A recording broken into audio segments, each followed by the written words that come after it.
hadirkan ke tengah-tengah kita seorang sutradara wanita, inilah dia Lola Amaria.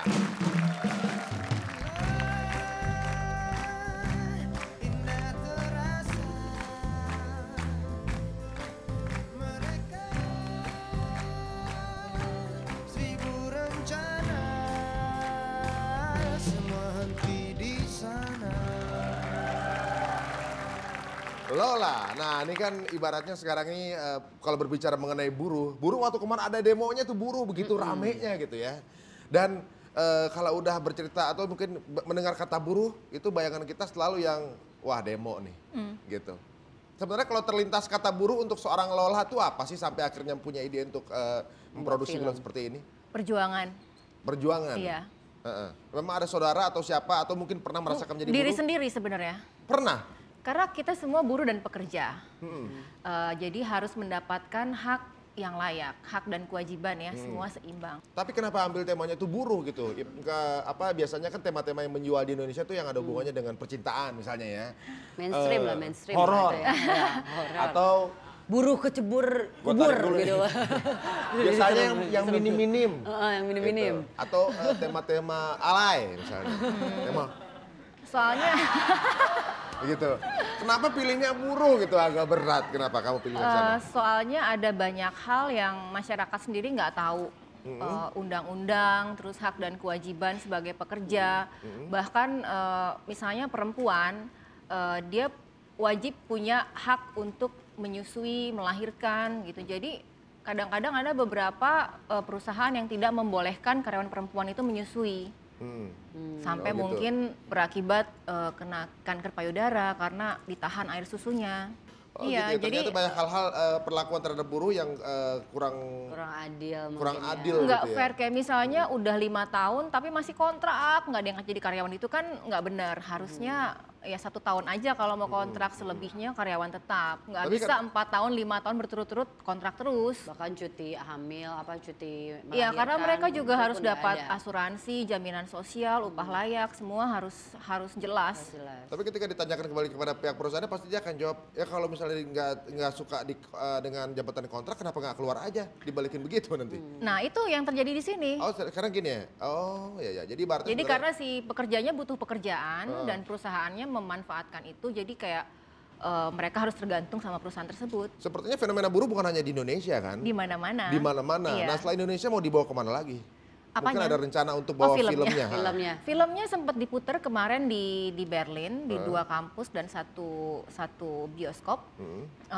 Kebetulan memang di sana ada banyak yayasan yang bergerak di bidang buruh, jadi ada diskusinya segala macam. Apresiasinya apa tuh? Apresiasinya mereka cenderung kaget dengan kondisi buruh di Indonesia yang misalnya udah 5 tahun bekerja masih kontrak juga, terus perempuan setelah melahirkan menyusui tapi nggak dikasih ruang laktasi, sampai dia sakit kanker payudara, terus memprihatinkan, terus jam kerja yang lebih dari 12 jam. Nah, mereka akan lebih kaget lagi kalau kita berikan info seperti ini, yaitu info tentang waktu kerja buruh atau pekerja di dunia. Di Australia rata-rata orang bekerja hanya dari hari Senin sampai dengan hari Jumat. Jadi praktis 1 minggu itu cuma 5 hari kerja. Dan orang-orang Asia yang tinggal di Australia termasuk dari Indonesia yang mau bekerja hari Sabtu dan Minggu karena ada uang lemburnya. Yaitu tambahan gaji sebesar kurang lebih 30% dari gaji biasa. Minimum upahnya yaitu 16,37 dolar Australia per jam untuk hari kerja atau sekitar Rp150.000 per jamnya. Kalau di Australia. Itu Rp150.000 Dibayar per jam ya? Per jam. Di Australia. Di Australia. Tapi sebenarnya yang mau mengambil jam lembur cuma orang-orang Asia seperti orang Indonesia ya? Ya memang sudah sifatnya ya mereka ya. Doyan lembur. Ada waktu kosong dikit. Lembur. Ya lembur. Ya pembantu infal gitu kan. Ya begitu. Asal nggak anfal aja. Berikutnya yaitu di Inggris memiliki jam kerja yang paling panjang di Eropa dengan rata-rata jam kerjanya itu 42,7 jam per minggu. Pekerja di Inggris mempunyai batas gaji minimum disebut National Minimum Wage yaitu sebesar 6,19 pound sterling per jam atau sekitar Rp246.000 per jamnya. Jadi hitungannya tetap per jam, lebih tinggi. Lebih tinggi ya. Berikutnya yaitu di Amerika Serikat, jumlah jam kerja per minggunya adalah 35 sampai dengan 40 jam. Nah, Amerika Serikat ini memiliki peraturan ketat. Para pemberi pekerjaan di Amerika Serikat yang gagal untuk membayar upah minimum akan dikenakan hukuman.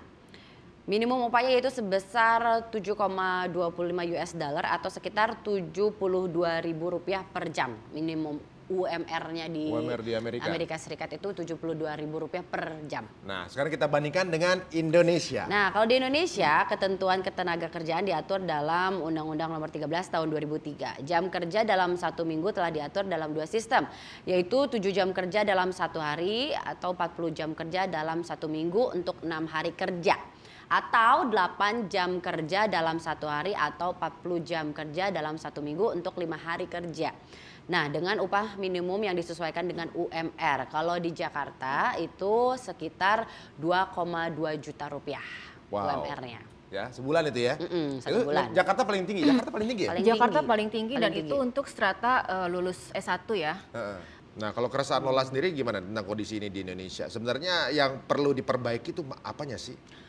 Ada tiga sektor ya. Ada pengusaha, pemerintah, dan buruhnya sendiri. Jadi kalau misalnya sistemnya mau benar, ketiga ini harus ketemu dan duduk bersama dan menciptakan sistem yang baru dan menguntungkan semua pihak. Nah, kalau sekarang sistem di antara tiga yang sudah mendekati benar yang mana? Belum ada sistem yang benar. Belum ada. Jadi belum ada. Semuanya ingin semuanya gini, pengusaha merasa dirugikan karena buruh minta upah tinggi. Kemudian buruh merasa dirugikan karena pengusaha memperlakukan mereka tidak adil. Nah, itu kan nggak ada pembicaraan. Sementara pemerintah harus membuat undang-undang yang sesuai untuk semuanya. Nah, sekarang udah undang-undang itu udah mungkin nggak dipakai di sebagian perusahaan. Jadi sekarang sistemnya oke, segini mau nggak? Oh, jadi penawarannya langsung begitu ya, borongan. Segini nih. Mau Iya. nggak? Kalau nggak mau nggak usah diambil gitu. Ketika dia ngambil, karena butuh. Nah, ketika ada katakanlah sebuah lembaga atau serikat yang mereka biasanya demo kan, diprovok sehingga mereka kehilangan pekerjaan karena minta naik gaji. Sementara perusahaannya sendiri nggak mampu. Kalau memang mau keluar silakan keluar. Akhirnya karena nggak disetujui upah itu dia keluar. Setelah keluar dia nggak punya kerjaan. Akhirnya melamar lagi di tempat lain dengan upah yang lebih murah karena butuh uang. Ini kan nggak akan pernah benar. Seterusnya akan seperti itu. Jadi idealnya mestinya bagaimana ya? Pemerintah juga, pengusaha juga, ya gimana mau naik 2,2 juta sementara karyawannya 1.500 orang. Kemudian setelah itu mereka butuh operasional untuk BBM, untuk listrik, untuk alat yang berat segala macam. Jadi kayak lingkaran setan ya terus, iya, muter terus nggak tahu jalan keluarnya. Tapi mungkin setiap karena Indonesia juga negara berkembang, jumlah SDM-nya kan banyak sekali. Jadi buruh itu kalau misalnya dinaikin agak dilema, terus juga kalau dihitung-hitung mungkin kayak asuransi kesehatannya yang harus diperhatikan. Iya, jaminan sosial. Dari situnya aja. Nah, kalau dilihat-lihat berarti kan film yang dibuat oleh Lola itu memberikan pengetahuan kepada orang-orang mengenai buruh ya. Memang berarti tidak mengejar target keuntungan untuk film tersebut. Iya, karena targetnya memang sosialisasi ke berbagai kalangan, kalau bisa sebanyak-banyaknya nonton supaya mereka tahu hak dan kewajiban mereka. Ya, kalau gitu memang kita perlu juga nih. Kita juga buruh kan? Iya, buruh juga. Kita buruh ya. Kita juga buruh. Kita juga pernah buruh juga tuh, buruh band. Kayak saya misalnya. Ya, kita akan ingatkan juga bahwa hal-hal sepele yang jarang sekali kita pikirkan ternyata itu sangat penting untuk kelangsungan yang lain gitu bahkan. Selain buruh, ada juga nih salah satu penjaga ekosistem di alam kita yang luput dari perhatian kita. Jangan kemana-mana, hanya di Tuna Jauh.